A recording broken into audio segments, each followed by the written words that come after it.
What was in man and what is in man? Yan po ay isang malaking tanong sa ating buhay. Ano nga ba ang laman ng ating puso? Ang laman ng puso ng tao ay kasalanan. What is man? Man is sinful.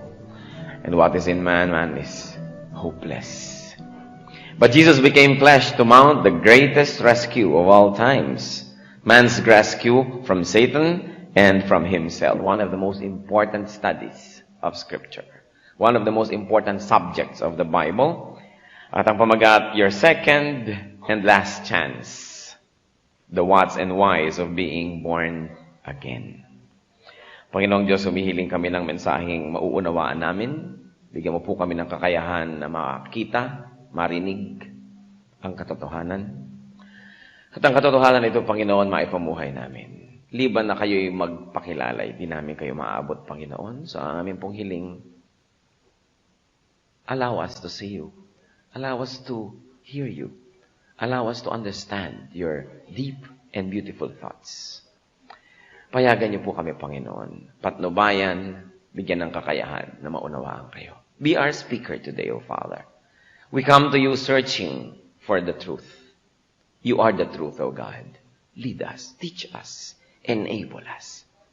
We ask you to give us the key that unlocks the mystery of your word, so we may find application of such truths in our lives. And we pray, Father, give us the peace. Peace to understand and hear you. In Jesus' mighty name, we rebuke, we reject all work of evil, all lies, all falsehood, all presence of evil. And we ask you, Holy Spirit, lead us, teach us. Father, we praise and thank you, confident that you hear this prayer as we ask in Jesus' mighty name. Ipagpapatuloy po natin ang pag-aaral ng Juan. At tayo po ay nasa chapter 3 na. Some of the most important verses in all of Scripture. John 3 verses 1 to 2. Now there was a man of the Pharisees named Nicodemus, a member of the Jewish ruling council. He came to Jesus at night and said, Rabbi, we know you are a teacher who has come from God. For no one could perform the miraculous signs you are doing if God were not with him. Napakagandang opening. Isang gabi, pumunta itong si Nicodemus sa Panginoon. Sino ba siya? Napakahalagang unawain natin kung sino siya. At ang unang pagtingin natin sa kanya, pinamagat natin, it takes one to know one. Who was Nicodemus? Let's take a look at Nicodemus' credentials. He was a Pharisee. Isa siyang relihiyosong tao, member ng isang very exclusive religious circle. At he was a member of the Jewish ruling council. Isa rin po siyang opisyal ng pamahalaan ng bayang Israel. And he was a teacher of the law, teacher of the Word of God, teacher of all good things. So, sinabi natin, it takes one to know one. It takes a teacher, it takes a learned one to know another teacher and another learned one. Sabi nga nila, birds of a feather flock together. Ang magnanakaw daw, alam niya agad kung sino ang kapwa magnanakaw. Ang mga umiibig, alam nila kung sino agad ang karibal nila kasi pareho sila ng nararamdaman. It takes one to know one. Pumunta siya sa Panginoon, but let's take a look at Nicodemus' obstacles. First his credentials, then his obstacles. Ano po ba ang mga hadlang para pumunta ang isang taong tulad ni Nicodemus sa Panginoong Jesus? Una, there was the religious obstacle. Siya isang Pharisee, member ng very exclusive religious group, very well-educated, spiritual elite, so to speak, na ang tingin po nila sa mga katulad ng Panginoong Jesus ay mga maliliit at mga yagit na tao lamang. Sapagkat mga hindi nag-aral, hindi nagpunta sa malalaking university, walang degree ng theology, walang PhD, walang mga initial sa pagkatapos ng kanilang pangalan.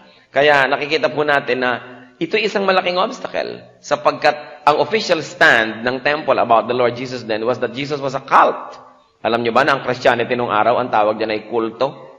Ano ba ang kulto? Bukod sa kanyang religious definition, cult is the religion of the weak and the oppressed. Of course, nobody will dare call the religion of the rich and the powerful as cult. But we know that there's a spiritual definition of cult. As far as I am concerned, as far as your servant is concerned, cult is any religion that teaches salvation apart from faith alone in Christ alone. But that is another subject matter. So there was the religious obstacle. Ang kanyang religious status ay nagpapahirap para siya pumunta. Another, there was a civil obstacle because he was a member of the ruling council. And they consider these little petty religions going from the masses to the cities na parang isang government problem.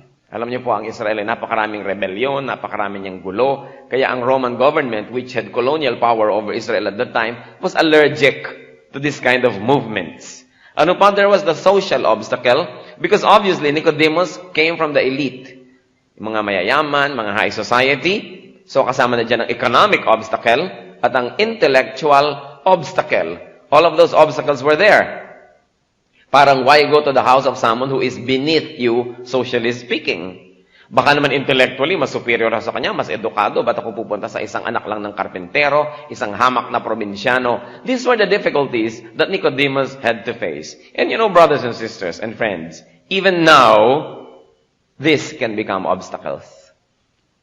Maraming mga tao, hindi sila makakalapit kay Jesus, hindi sila makakakilala, sapagkat meron agad religious obstacle. Sabihin mo, halika, punta tayo sa Bible study, punta ka sa worship namin. Baka protestante yan. Baka ibang relihiyon yan. Baka born against yan. Ha? Ayoko ng ganyan mga bagay sapagkat ako'y cerrado de candado. O, di may mga religious obstacle pa rin hanggang ngayon. Ayaw pumunta dahil sa mga religious reasons.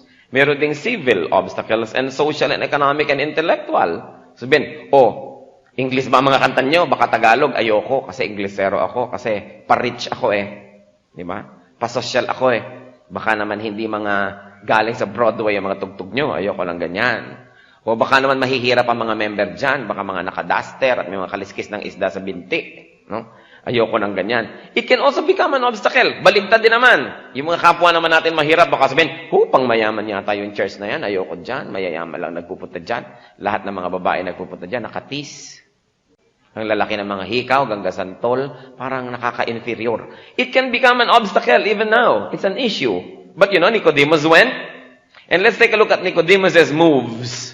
Ano ba ang mga kilos at galaw ni Nicodemus? First, he went to Jesus. Nagpunta. And very interestingly, he went to Jesus at night. Gabi. Pumunta sa Panginoon. Bakit?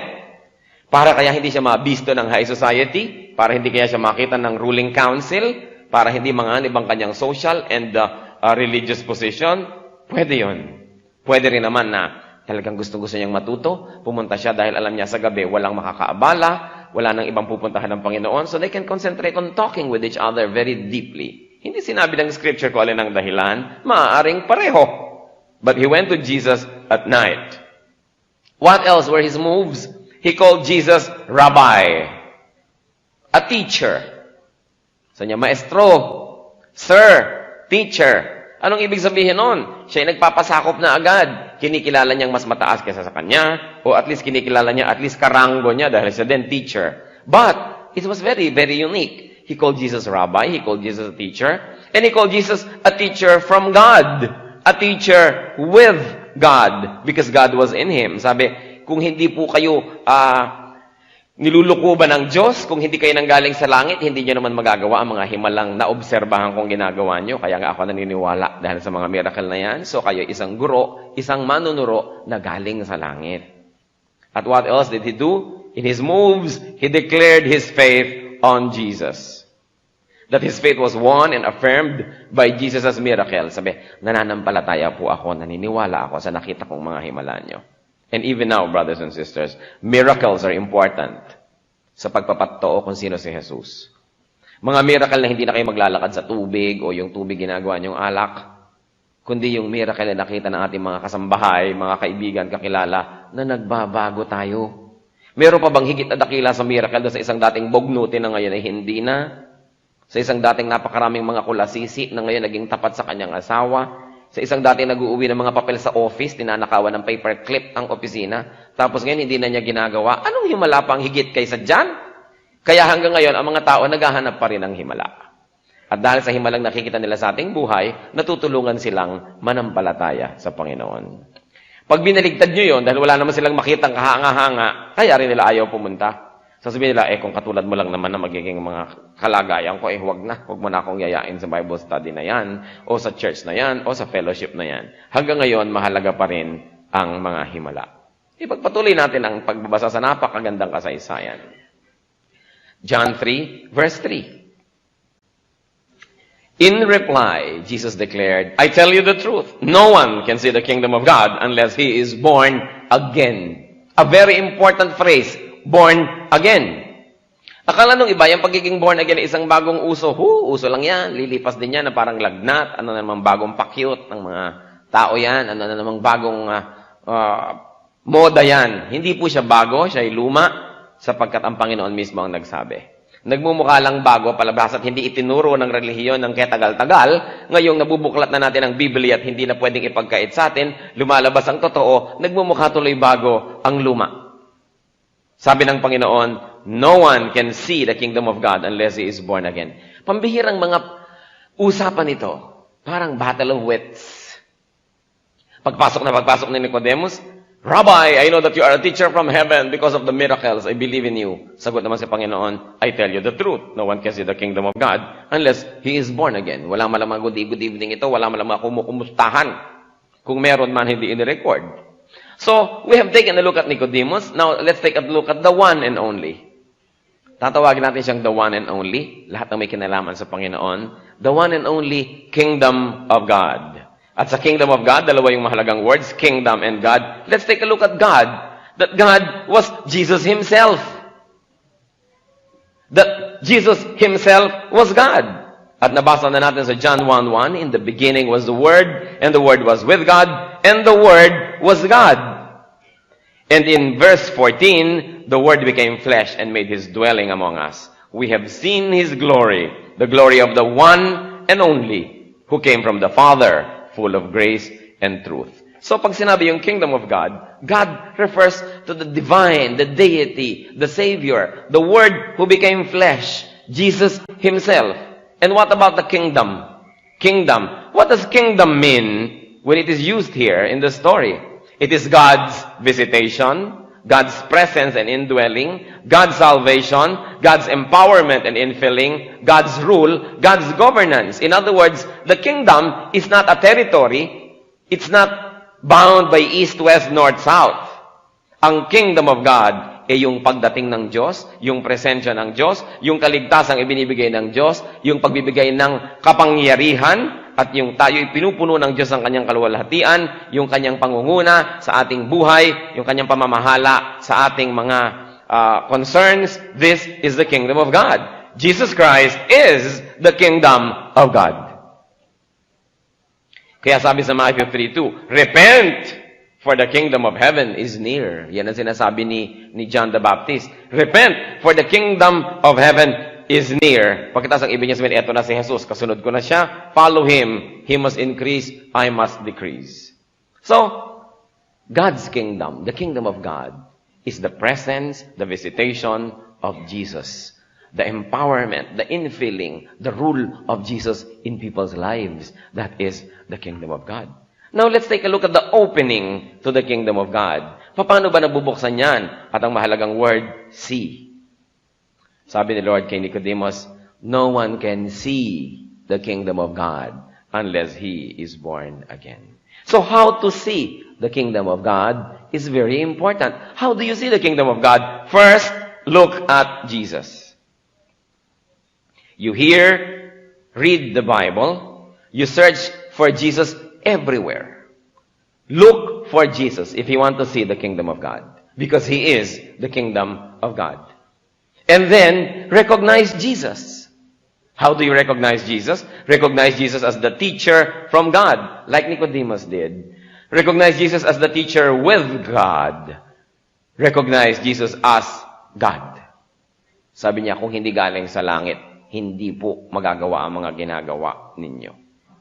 So, how do you open the kingdom? You've got to recognize Jesus. Maraming mga nagjo-Diyos-Diyosan, kailangan makilala mo kung sino yung totoo. Maraming nagtuturo, kailangan malaman mo kung sino yung dapat pakinggan. Maraming nagsasabing, ako ang sundan, kailangan makilala. So you've got to look for Jesus and you've got to recognize Him when you see Him. You've got to look for His people. You've got to look for His church. And you've got to recognize His church when you see it. Because there are many pretentious churches. Kaya ang mahalaga, hanapin at among the many, makilala kung sino. At ano pang gagawin natin dapat? So that the kingdom of God would open to us, go to Jesus like Nicodemus did. Go to Jesus. Sa kabila ng mga hadlang, siya ay nagpunta. Una, maraming mga false teacher, maraming nagtuturo sa Israel. Pero nung nakita ni Nicodemus si Jesus, nadinig niya, sabi niya, ito na yon. Susundan-sundan ko siya para ko matiyak. At nakita niya yung mga miracle, nadinig niya ang mga turo, nag-aaral siya ng sarili niyang scripture. Sabi niya, ito nga, tama talaga ang mga sinasabi. Siya nga talaga ay galing sa langit. So, hinanap, tiningnan, at pagkatapos, pinuntahan. To recognize Jesus Christ is to see the kingdom of God. Therefore, to be born again is to see the kingdom of God. Nicodemus saw the kingdom of God. He began to see the kingdom of God when he recognized the Lord Jesus Christ. Nag-umpisa nang makita niya. Nakikita na niya sapagkat alam niyang si Jesus ang tunay at siya yung teacher. Now, let's take a look at the way to the kingdom of God. Papaano ang daan? Alin ang daan para mapunta sa kingdom of God? To be born again. Sabi ni Lord, unless a man is born again, he cannot see the kingdom of God. If to see the kingdom of God is to be born again, if Nicodemus saw the kingdom of God because he saw and recognized Jesus, then it is safe to say that at that point, Nicodemus already was born again. He probably just did not know. Marami kasi po mga tao, hindi naman nila alam, born again sila eh. Ako po'y naniniwala na it is possible to be born again in any religion. Kahit member ka ng kung anong religion, pero kung nakilala mo si Kristo, tinanggap mo siya, hindi mo alam siguro, born again ka na, tapos galit na galit ka pa, oh, yung mga born again na yan, bla bla bla, yung pala kasali na rin sila. Kasi yung pagiging born again naman, hindi membership yan sa isang church eh. Personal condition. Na nakita mo, nakilala mo si Kristo, siya'y pinanampalatayahan mo, then you saw the kingdom. And unless you are born again, you cannot see. Eh si Nicodemus, nakita na niya, eh di dapat born again na siya. Kaya dapat nung sinabi ni Nicodemus kay Lord, Lord, I know that you are a teacher from God, blah, blah, blah. Sabi ni Lord dapat, aha, nakita mo pala. No one can see what you saw unless he is born again. So welcome to the club. Born again ka na. But that seeing of the kingdom is only part one of two parts of the born again experience. At maya-maya pag-uusapan natin yung part 2. But to be clear, to be born again is to recognize and to receive Jesus for all that He is. Ano ba siya? Diyos, nagsakatawang tao, nanatiling Diyos, Savior, Teacher. John 1:12. Yet, to all who received Him, to those who believed in His name, He gave the right to become children of God. So what do you recognize and receive about Jesus? That He is from God, that He is with God, that He is God, the Savior. Ang ganda ng exchange ng kanilang usapan. Sabi ni Lord, alam mo, kung hindi born again, hindi makikita yung nakita mo. Kasi born again lang ang nakakakita niyan. Akala ng iba, kailangan mo munang makita, tapos para ka ma-born again. Hindi. Kailangan na born again ka na para mo makita. Kaya ang tanong, teka, paano ako ngayon mabuborn again para makita ko yan? Napaka-importanting tanong. Kasi ang nakakakita pala yung born again na. Akala nung iba, mag-born again ka muna, makikita mo. Hindi eh. Unless you are born again, you cannot see. So for you to see, born again muna. John 3, verses 4 to 8. A very interesting discussion continues. Tanong naman ni Nicodemus, how can a man be born when he is old? Nicodemus asked. Surely, he cannot enter a second time into his mother's womb and be born. Jesus answered, I tell you the truth, no one can enter. Kanina, see the kingdom. Ngayon, enter na. Bantayan niyo yung mga words. I tell you the truth, no one can enter the kingdom of God unless he is born of water and the Spirit. Flesh gives birth to flesh, but the Spirit gives birth to spirit. You should not be surprised at my saying, you must be born again. The wind blows wherever it pleases. You hear its sound, but you cannot tell where it comes from or where it is going. So it is with everyone born of the Spirit. Parang mahirap yatang maintindihan. Nadadalian ba kayo? So, let's take a look at man's move into the kingdom. Ngayon, second part na, not only seeing the kingdom, but entering the kingdom na ang topic. Nicodemus defines born again by elimination. Matalino tong Nicodemus na to. Sa first reading, akala ng marami, hindi niya naiintindihan lahat ng bagay at ang kulit niya. Pero alam niyo po, sa aking personal na pagtingin, hindi naman siya siguro ganun kawalang sa kaalaman para wala man lang masabing matino. Siya nagpo-probe. And Nicodemus here is defining born again by elimination. Sabi, ano kaya itong born again na to? First, I will eliminate yung mga baka hindi meaning niya para ko siya maintindihan. So he proposes a wrong definition, and that is physical birth. Sabi niya, alam nga naman ho, yung matanda na, ipanganak pa uli. At paano naman yung matanda ng kay-laki-laking kalabaw, papasok uli sa sinapupunan ng kanyang nanay para ipanganak na muli. So Nicodemus was here bringing up the impossibility in time. That to be born again is impossible when it comes to time. So niya, how can a man be born when he is old? Matanda na, tapos na, lumipas na. And then he also brought out the impossibility in terms of space. Surely, he cannot enter a second time into his mother's womb to be born dahil hindi na siya kasya. Paano mangyayari yon? Hindi naman siya siguro ganun ka, wala ng katalinuhan. I don't think Nicodemus could have been that dumb and that blind to ask such a stupid question. After all, if the definition is being born again as seeing the kingdom of God and recognizing Jesus, then born again na siya. Nakita na niya eh. Nakilala niya si Jesus. So siguro naman hindi siya talaga ganun ka-ignorant. Na gusto lang niyang lumabas yung totoong sagot, pero hindi naman yun ang inaasahan niya marinig. Parang halimbawa, yung nobyo mo, 7 taon ka ng nobyo, tapos sasabihin mo sa kanya, siguro naman, hindi mo ako tatakbuhan, ano? Yung alam mo na dapat ang sagot, gusto mo lang madinig sa kanya sariling bibig. So sabi niya, paano naman ipapanganak yung matanda na? At saka paano siya magkakasya sa sinapupunan ng kanyang nanay? Gusto lamang nitong si Nicodemus matiyak na hindi naman talaga physical birth ang pinag-uusapan. Kasi Orientals itong nag-uusap hindi naman prangka ang ating kultura. Yung mga paligoy-ligoy, padaplis-daplis. That's why it's interesting to see people who are speaking to each other in Scripture. And you have to look at them as Orientals, as Eastern people tulad natin. Mapagpahiwatig, mapagparinig, at kailangan meron kang pakiramdam at hindi ka manhid para malaman mo kung ano pinag-uusapan. So, Jesus defines born again 2. Diba sabi natin kanina, may born again 1, to see the kingdom. Now, to enter the kingdom is born again part 2, to complete the whole movement.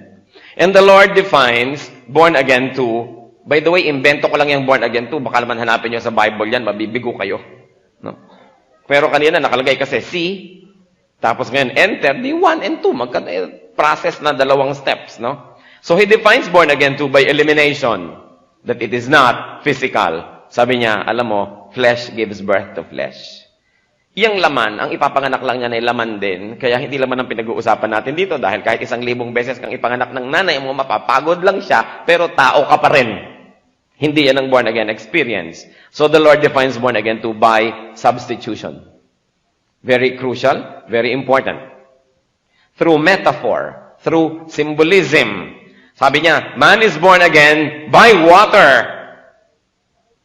Matalinghaga. Pero ano ba itinuro ni John the Baptist? Ano ba yung water? Equals baptism. Ngayon, bago niya sabihin, at bago niyo isipin na kailangan mabaptize para ma-save, and that baptism saves, no. To be born again is by water, equals baptism, equals repentance. Kasi yung nagpapabaptize, yung mga nagrepent. Kung hindi naman kayo nagsisi, hindi kayo nagrepent, nagpabaptize kayo, nabasa lang kayo, wala nangyari. Dahil yung baptism ay simbolo lang nung naganap sa inyong kalooban na nagkaroon ng pagsisisi. So pag sinabi ni Lord na you must be born again of water, para na rin yung sinabing dapat magsisi ka. Sa inyo, ba't hindi na lang diniretso? Ewan ko. Sa ganun talaga ang Oriental language No? Sabi, you must be born by water, you must repent. Tapos, you must be born by the Spirit. Ano naman ang ibig sabihin ng to be born by Spirit? Of course, obviously, it is acceptance of Jesus, which also means, therefore, the acceptance of the Holy Spirit. You know, Scripture defines Scripture. Sa Acts chapter 2, verse 38, napakaganda ng pagpapaliwanag dito sa born of water and Spirit na to. Peter replied, repent and be baptized, every one of you, in the name of Jesus Christ, for the forgiveness of your sins, and you will receive the gift of the Holy Spirit. Sinasabi dito ni Pedro, o gusto nyong makita yung kingdom of God, gusto nyong maka-enter sa kingdom of God, ang gawin ninyo, magsisi kayo. At bilang patunay sa inyong pagsisisi, magpabautismo kayo. Bilang sagisag, simbolo ng inyong pagsisisi, magpabautismo kayo. At tatanggapin ninyo ang gift of the Spirit, the presence of the Spirit of God. Hindi dahil kayo nagpabaptize, kundi dahil kayo nagrepent. Paano mangyayari yun? Pag nag-repent ba ako, nagpabaptize ako, automatic, tatanggapin ko si Jesus. John 1:12 gives us another clue to the full meaning of this born-again experience. Yet, to all who received Him, to those who believed in His name, He gave the right to become children of God. So, how do I become a child of God? How do I see and then enter the kingdom? I should, what? Repent. And then accept Jesus into my heart as my Savior and Lord. Born again, 1 is to see. Born again, 2 is to enter the kingdom through Jesus. And it is by identification. It is by identification with the Spirit. Kaya sa Bible, later on, may mga sinabi, huy, may mga believer doon, but may kulang? They only receive the baptism of repentance. So, yung mag-repent ka, hindi pa yun sapat. Nagsisi ako sa aking kasalanan, kalahati pa lang. Dapat matapos akong magsisi at talikuran ng aking kasalanan, tanggapin ko naman si Jesus na Panginoon ko, tagapagligtas ko, para kompleto ang born again 1 and 2. Well, the Spirit and the process is a mystery. Paano na ba born again ang tao? Paano niya nakikilala si Jesus among the many teachers? Katulad nyo. Di ba? Nung ba ipinanganak kayo, nasa born again family na kayo? Hindi siguro. Paano nyo nalaman? Paano nyo nakita sa dinami-rami ng mga katuruan? At paano nyo tinularan si Nicodemus na hindi inalintana ang kanyang sasabihin ng tao, ang kanyang religious affiliation, ang kanyang intellectual capacity, hindi inalintana ang sasabihin ng pamilya, ng mga kamag-anak, at narito kayo ngayon, at kung may kilala sa Panginoon, may nangyari. But the process is a mystery. Sabi sa verse 8 ni Lord, the wind blows wherever it pleases. You hear its sound, but you cannot tell where it comes from or where it is going. So it is with everyone born of the Spirit. So ano sinasabi ni Lord tungkol sa born again experience, sa kilos ng Espiritu? Its presence can be perceived. You hear its sound. Sabi, ang kilos ng Espiritu ay parang kilos ng hangin. Hindi mo matanto kung saan nagmula, saan pupunta. Pero pag nandyan, naririnig mo, nararamdaman mo. Therefore, the work of the Holy Spirit can be perceived. Parang sa tao rin. Alam mo, may nangyari dito. Bakit ganito na siya ngayon? Bakit nabawasan ang pagmumura? Bakit tumigil itong manigarilyo? Bakit ngayon naging mabuti? Ano nangyayari sa kanya? Merong isang nangyayari, definitely. Saan to nagmula? Hindi ko malaman. Saan to pupunta? Hindi ko rin malaman. Tulad din daw ng hangin. Ganun ang kilos ng Espiritu. Hindi mo kayang malaman, saan patungo, saan nanggaling, hindi mo kayang ikulong, pero pag nandun, alam mo. Ang tanong, obvious ba na kumikilos ang Espiritu sa inyong buhay? May nakikita ba ang tao na may nangyayari sa kanya? Hindi ko lang malaman, pero alam ko may nangyayari. O kayong dalawang magkaibigan, ang tagal-tagal nyo ng magkaibigan, dito pa kayo nagkita, nagkabistuhan kayo. Ay, Christian ka ba? Oo. Ay, ikaw din, oh. Alam mo, wala akong kakluklo. Hindi ko talaga nahalata. Para ka palang si Darna, ganyan ka malihim. Pero ang mga Kristiyano dapat nakikita yung ebidensya. So, alam ng tao, kumikilos yung Espiritu, may nangyayari talaga. So, but you cannot tell where it comes from and where it is going. Therefore, man's spiritual rebirth, being born again, is initiated, empowered, and realized by the mysterious work of the Holy Spirit. Ang Espiritu Santo ay kumakausap sa ating lahat, nagpapakilala, nagtuturo. Subalit kung anong gagawin ninyo, papansinin nyo ba o hindi, tatanggapin nyo ba o hindi, yun ang nagiging bunga. Kung malalaman nyo, makikita nyo yung kingdom of God from afar, to see it. And then, to enter it. Jesus declares Nicodemus should not be surprised. So niya, hindi ko dapat magulat na sinasabi kong you must be born again. And why not? Sabi, isa ka pa naman teacher, isa kang marunong. Alam mo ang kondisyon ng tao, tayo talaga'y makasalanan, walang pag-asa. So hindi na nakakataka na wala siyang pag-asa, liban magkaroon siya ng second birth. The first birth condemns you. The second birth brings you back to God. Basahin pa po natin sa verses 9 to 15, ang napakahiwagang chapter na ito. How can this be? Nicodemus asked. You are Israel's teacher, said Jesus, and you do not understand these things? I tell you the truth. We speak of what we know, and we testify to what we have seen, but still you people do not accept our testimony. I have spoken to you of earthly things, and you do not believe. How then will you believe if I speak of heavenly things? No one has ever gone into heaven except the one who came from heaven, the Son of Man. Just as Moses lifted up the snake in the desert, so the Son of Man must be lifted up, that everyone who believes in Him may have eternal life. Nadagdagan ng mga bugtong, may ahas pang sumama sa istorya. Kung hindi nyo alam ang scripture, magkakalito-lito. Katulad din ni Nicodemus, kung hindi niya alam ang kasaysayan, hindi niya mauunawaan ang sinasabi sa kanya ng Panginoon. Jesus draws the battle lines. Jesus divides people into two groups, those that believe and those that do not believe. It could have been a poetic device and probably not aimed at Nicodemus personally when the Lord says, you do not believe. But He says, you, the kind of people you represent, the intellectual, the social, the religious elite, you Pharisees, you members of the Sanhedrin, you nation, you do not understand, you do not believe what we are saying. Sino na siya ngayon? Siya at yung mga naunang prophets before Him and all His disciples. Hinati niya ang mundo between two groups, those that believe and those that do not. And in this case, for discourse's sake, Nicodemus had to be identified with those who do not believe because he represented the institution that did not believe. And then Jesus points at Himself as the only way to heaven, to eternal life, and to understanding heavenly and spiritual things. Sabi niya, only I came from heaven, only I can go to heaven. Bakit ganun ang takbo ng usapan? Sabi ito si Nicodemus, paano po yun? How can that happen? Hindi ko maunawaan. Sabi niya, wala namang umaakyat sa langit at nananaog sa langit, kundi yung nanggaling lang sa langit. At yun lang din ang pwedeng mag-akyat manaog sa langit. At yun ang Son of Man. He was already referring to Himself. Sabi niya sa verse 13, no one has ever gone into heaven except the one who came from heaven, the Son of Man. In other words, sa pahiwatig, once more, Oriental language to, hindi direct. Anong ipinahihiwatig ng Panginoon? Hindi mo yan maiintindihan kung hindi ka sasama sa akin. Hindi mo yan maiintindihan kung hindi kita isasama, sapagkat ang mga bagay na yan ay pangkalangitan at wala namang nakakakuha ng laman ng langit, kundi yung galing din sa langit, at wala namang makakakyat sa langit, kundi yung nanaog din mula sa langit, at ako yon. Ang ibig sabihin ng Panginoon, sa John 14:6, it echoes, I am the way and the truth and the life. No one comes to the Father except through me. Ang pinag-uusapan pa rin nila mga kapatid ay born-again experience. Paano makikita at mapupuntahan niyang langit.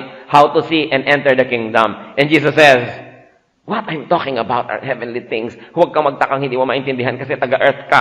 Ngayon, kung gusto mong maintindihan yan, sumama ka sa akin. Pag isinama kita, maiintindihan mo, malalaman mo. Kasi ang pwede mo lang namang samahan ay yung nakarating na doon at yung galing doon. At ako lang yun, bukod tangi. In other words, to understand these mysteries, to really see and enter the kingdom, and to be part of that kingdom, you've got to be with Jesus.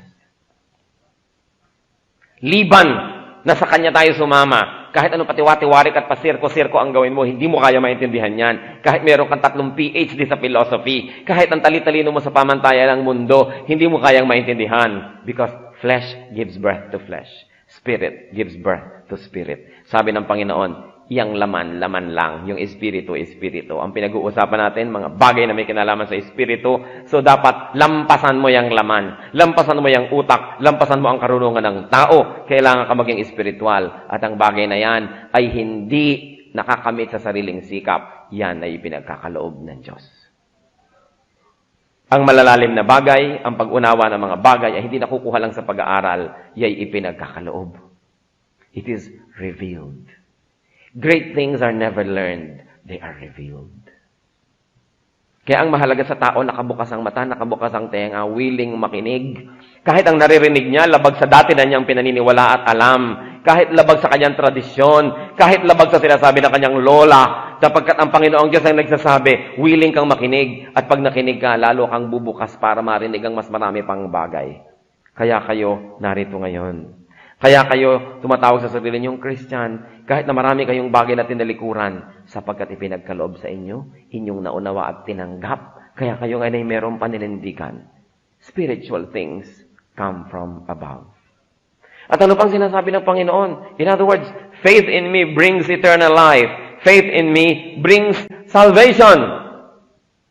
Sa inyo, paano nangyari yun? Hindi naman yata sinabi niya na manimpalataya ka sa akin, maliligtas ka. Sa akin ka umasa, maliligtas ka. Kaya bigla naman ngayong isinali ni Lord sa istorya yung ahas. Sa chapter 3, verses 14 to 15, just as Moses lifted up the snake in the desert, so the Son of Man must be lifted up, so that everyone who believes in Him may have eternal life. So clearly, sinabi niya yun. At ano ang parable? Ano yung kanyang sinabing talinghaga? Yung ahas.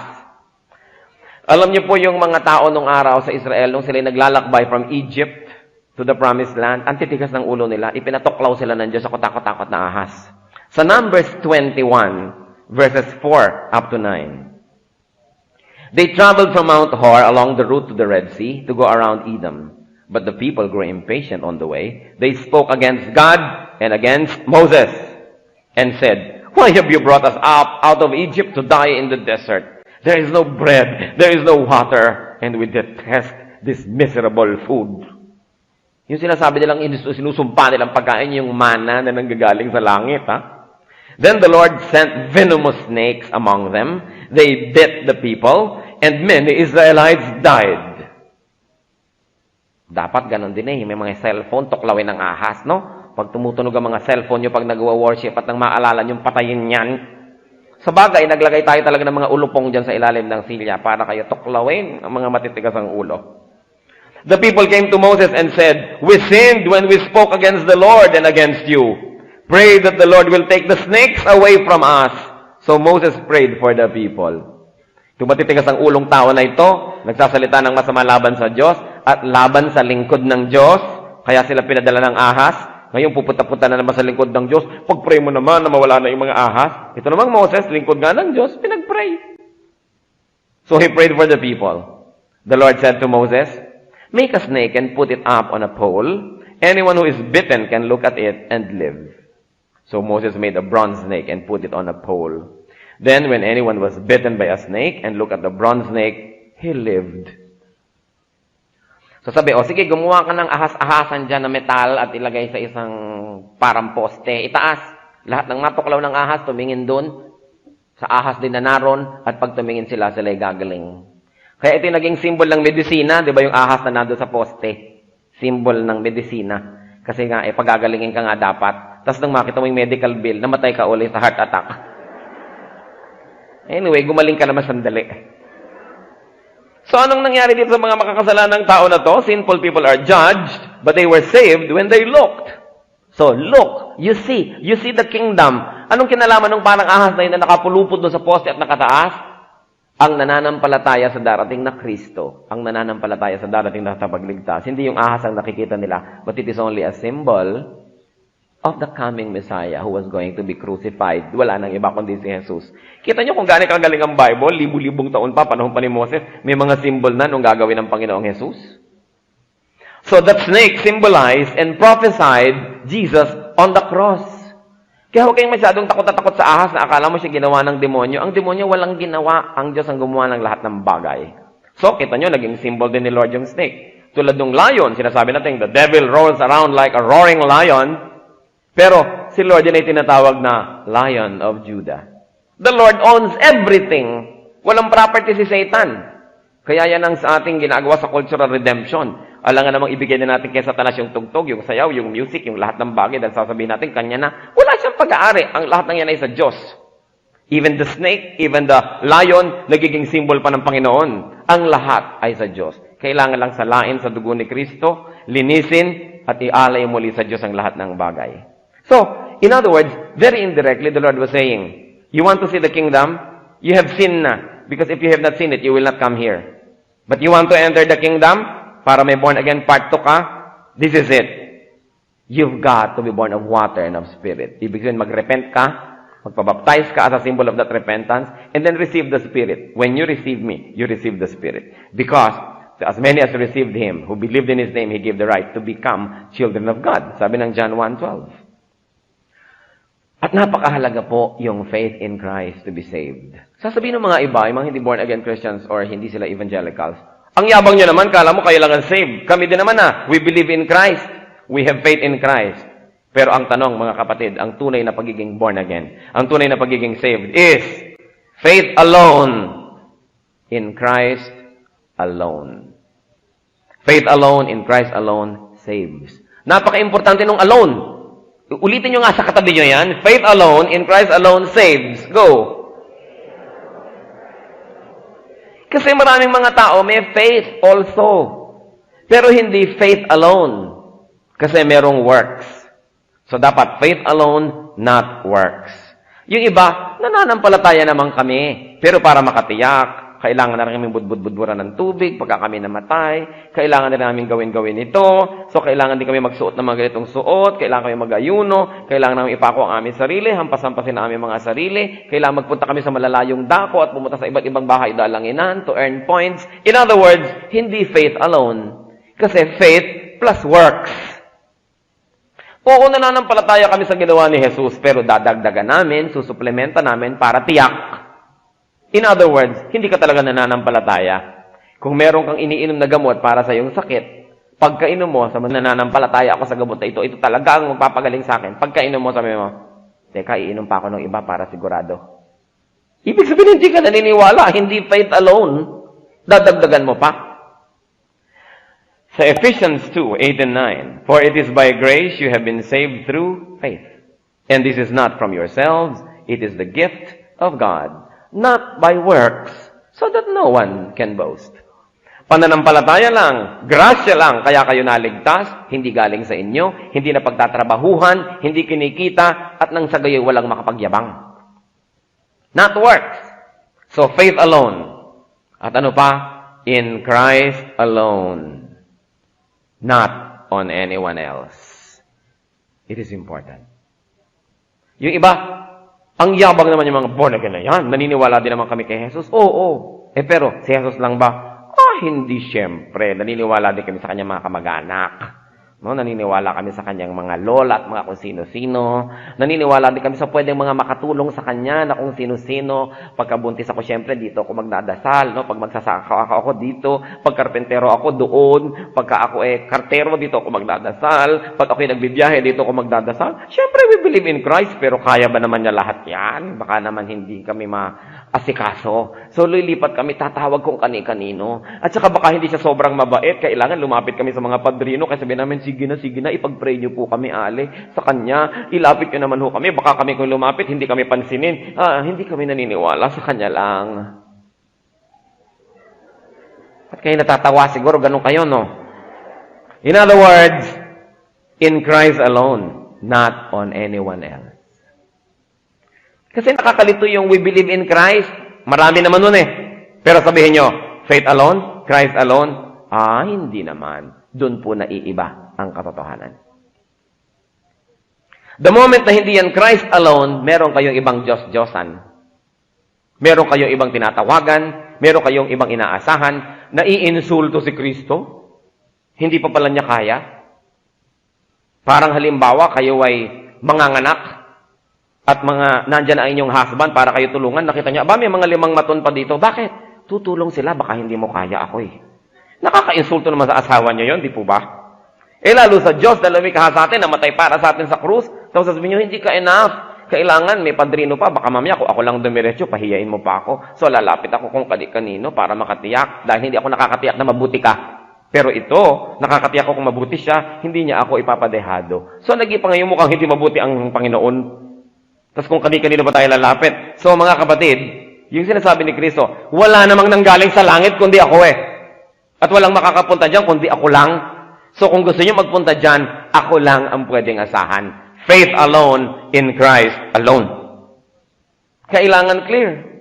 1 Timothy 2:5. For there is one God and one mediator between God and men, the man, Christ Jesus. Ang ganda ng picture eh. There is one God, there are people here, and there's one mediator between God and man, the man Jesus, who is also the God Jesus. Because Jesus is man, He can connect to men. Because Jesus is God, He can connect to God. At sa pamamagitan niya, yung God at man na hindi pwedeng magdugtong dahil magkaiba. Dahil sa God at man, sa Kanya, nagdudugtong ang dalawa. Kaya ang sabi natin, si Jesus ang, basahin niyo nga church, ayan, basahin niyo dito, tumingin kayo sa tinitingnan ko. Si Jesus ang tagapamagitan. Sabi ng anong verse? Unang Juan 2:1. Si Jesus ang tagapamagitan. Ngayon, meron pang iba tayong nilalapitan ko minsan. Sige na po, ale, mamagitan kayo sa akin. Okay, tao rin siya, so pwede siyang kumonek sa atin. Ang tanong, Diyos ba siya? Hindi. Paano siya ko-connect sa Diyos? Hindi siya pwedeng tagapamagitan. Halimbawa, ako'y Aleman at tapos may Incheck, nag-uusap kaming dalawa. Ang translator namin, dapat marunong ng Aleman at marunong ng Incheck. Yung qualities naming dalawang magkaiba, dapat nasa kanya pareho para sa pamamagitan niya, maging isa rin kami. Kung ako lang naiintindihan niya, German din siya, German ako, hindi naman siya marunong mag-Incheck, so hindi siya pwedeng mamagitan. Ang pwede lang mamagitan sa Diyos at tao, yung Diyos na tao pa. Kaya si Jesus ay Diyos at tao. Sige, lakasan nyo. Tamang palakpakan nyo yan. Isipin nyo ko ang Diyos ay nanatiling Diyos lamang. Di wala tayong tagapamagitan. Paano tayo ko-connect? There is no connection. God is at war with men because men are sinful. But sabi ng Bible, through Jesus, we have peace with God. Kaya sa gitna, siya lang. Wala nang iba. Faith alone. Isigaw nyo nga. In Christ alone. Yan ang laman niyang born-again teaching na yan sa pamamagitan ng turuan itong si Nicodemus at ng Panginoon. There is one God and one mediator between God and man. And the man, Christ Jesus. Kaya sabi sa Acts 4:12, salvation is found in no one else. For there is no other name under heaven given to men by which men must be saved. Wala nang ibang pangalan. Pag lumapit kayo sa iba, walang mangyayari. Mabibigo kayo. Sapagkat si Jesus, binayaran ng ating kasalanan. Pag sa iba ka lumapit, anong binayad nila sa kasalanan nyo? Sila rin dapat din tubusin. Pag kapwa-taon nyo lang, dapat din tubusin ni Kristo. Ba't doon kayo aasa? Pare-pareho lang tayo na umaasa. Kay Kristo dapat dumiretso. To be saved is to be born again first. Dapat ma-born again ang tao. At pinasimple natin ang born again 1 at born again 2. To be born again 1 is to see the kingdom. Anong dapat mangyari? To know and recognize Jesus as the Christ. Do you know and recognize Jesus as the Christ, people? Do you? So born again 1 na kayo. Now what is born again 2? To be born again 2 is to enter the kingdom. Ito ngayon ang tanong, pumasok na ba kayo? Iba yung nakikita at iba yung pinapasok. No, ang ganda naman ng mall na yan, tas lampas ka rin, nakita mo lang. Pero hindi ka pumasok. Sabi mo, ang ganda-ganda naman ng bulaklak na ito. Nakita mo lang, pero hindi mo pinitas. Mukhang ang sarap-sarap inumin ng tubig na ito. Nakita nyo lang, pero di nyo ininom. So, born again 1 pa lang yun. Born again 2 is to enter the kingdom. It is not enough to know and recognize Jesus. You know why not? Because even demons know and recognize Him. So pag sinabi, ako man naniniwala kay Jesus, ganyan din ang mga demonyo, naniniwala. Anong pinagkaiba? Dapat you should enter the kingdom. And how does that happen? To be born of water and spirit. How does it happen to be born of water? To be baptized, meaning to repent. Magsisi. And then spirit is to receive Jesus as Savior and Lord. Pag sabi natin, inulit-ulit natin, sabi niyo, napakakulit naman ito, para naman kami hindi matalino. Bakit pa ulit-ulit? Pasensya na kayo dahil konti lang matalino. Kung kayo ay matalino, maraming hindi. Kaya kailangan ulit-ulitin para maunawa ang mabuti. To be born again is to recognize Jesus Christ. To know Jesus enough to repent. Hindi po sapat na makilala si Jesus. Dapat napakalalim ng pagkakilala na ang naging bunga, sabi mo, naku, makasalanan ako. Woe is me. Natatandaan niyo si Pedro, nang kanyang sumakay sa kanyang bangka ang Panginoon, wala siyang mahuli. Tapos nung sumakay sa kanyang bangka, ang daming nahuli. Nung napuno yung bangka niya at halos lumubog sa dami ng huli, ang sabi ni Pedro, siya nagpatira pa, layuan niyo po ako, Panginoon. Ako po yung maruming tao. But Lord, get away from me. I am a sinful man. Ang tunay na pagkakilala kay Jesus, makilala natin yung kanyang kalinisan at kabanalan na biglang naging salamin at nakilala natin ating karumihan. Hanggang hindi natin kinikilala ang ating karumihan, hindi pa natin kinikilala si Jesus. Kaya kailangan we know Him deep enough that we are convicted of our sins to the point that we repent. Kaya those that know Jesus, repent. Yung mga iba, they only know Jesus in the head, kaya walang repentance. Oo, alam kong banal siya, Oo, alam kong mabuti siya, ako, ganito lang talaga ako, talagang kanya-kanyang buhay. Hindi tayo nagre-repent. Pero pag kinilala natin at talagang naunawaan natin kung sino siya, ang magiging effect sa ating buhay, nakikilala natin ang dumi-dumi natin, tapos nagsisisi tayo. At pagkatapos, because of that, we receive Him as our Savior. That we receive Jesus Christ as Savior. Ang kompletong pagiging born again, makilala si Jesus, makilala siya, makilala ang ating sarili, magsisi, pagsisihan ng mga kasalanan, at tanggapin siya sa ating puso bilang Panginoon at tagapagligtas. John 3:3. In reply, Jesus declared, I tell you the truth, no one can see the kingdom of God unless he is born again. Hindi ko po maunawaan kung bakit maraming mga relihiyosong tao galit na galit sa born again. Galit na galit sa word na born again. At meron pa mga tao, ikinahihiya. Ano ho ako reformed? Anong reformed? Yung renewed ho ba? Anong renewed? Yung kung ano-ano ho. Ano yung born again ka ba? Oo. Pag nakorera, tsaka na lang sasabihin, parang nakakahiya naman, ang baduy naman, o para ako naging protestante, o parang naging akong erehe at palibustero, parang tinalikuran ko na ang aking inang simbahan, at tinalikuran ko na ang lahat-lahat ng aking mga ninuno. Manong talikuran nyo yung mga yan kung si Jesus mismo ang may sabi, na liban ka ma-born again, hindi ka papasok sa langit. It is the best thing that can happen to you, to be born again. Kaya mga born again Christians, dapat meron kayong pride, righteous pride that you are born again. Hindi yung parang apologetically sinasabi mo, oo nga, baduy, no? Pasensya ka na. Hindi ganun. How are you today? Born again na ba kayo? John 3:36. Whoever believes in the Son has eternal life. But whoever rejects the Son will not see life, for God's wrath remains on him. Kung sino man daw ang tumanggap kay Kristo, may buhay na bago na. Pero sino man ang tumanggi, di niya kailanman matatagpuan ang buhay. At sa kabaligtaran, ang ngit-ngit ng Panginoon ay nananatili sa Kanya. 1 John 5:12. He who has the Son has life. He who does not have the Son of God does not have life. Let's bow before the Lord because I like to ask you a very important thing. Kayo po ba'y born again na? Kung hindi, today could be the day of your salvation. This is the day when you can be born again. This is the day when you can see the kingdom and enter the kingdom. At kung kinikilala niyo si Jesus at tagapagligtas at Panginoon, tinatanggap niyo siya sa inyong buhay bilang Panginoon at tagapagligtas, anong magiging hadlang para kayo maging isang full-fledged born-again Christian? So while heads are bowed, I like to pray for people na hindi kayo nakakatiyak na born again na kayo. Hindi kayo nakakatiyak. Noon, akala nyo, salita lang yan, bansag, pero ngayon, nagkaroon ng malalim na kahulugan, and you want to be sure. I like it to stand up because we're going to pray. Isang karangal-rangal na bagay na tumayo mo, Lord, I want to be born again. Kayo may sabi that unless a man is born again, he cannot see the kingdom of God. And I want to see the kingdom. I want to enter the kingdom. Praise God. Sino pa mga tatayo? Napakaganda ng mga nangyayari ngayon. The Lord is pleased. Sapagkat yan nga ang dahilan kaya namatay si Jesus para ang mga tao ma-born again. Para siya makita, para siya kilalanin at tanggapin. And it's beautiful. A lot of people are standing up. Sino pa po? While heads are bowed.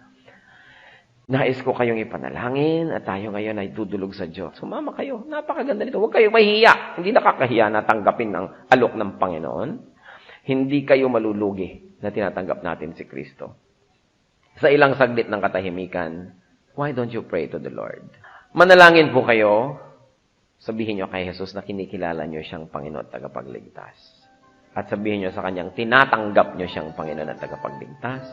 Humingi kayo ng tawad sa inyong mga kasalanan at diringgin niya. Today, your name will be listed in heaven.